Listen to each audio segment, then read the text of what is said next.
Today we're discussing how to change the appearance of your WordPress site by using the inspector tool to perfect just the right CSS to paste into the customizer.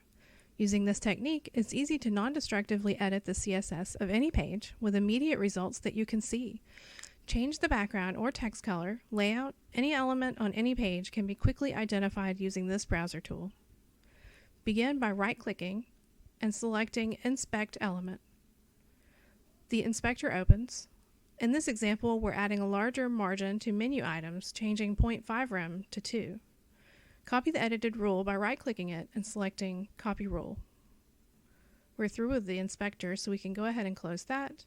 Finally, we'll head back to the customizer, which you may have a link to here in the admin bar, and can also be found under Dashboard, Appearance, Customize. We're looking for the Additional CSS section, where by right-clicking in the white space and pasting our new CSS rule, we can see our changes in the preview. Be sure to click Publish to save changes.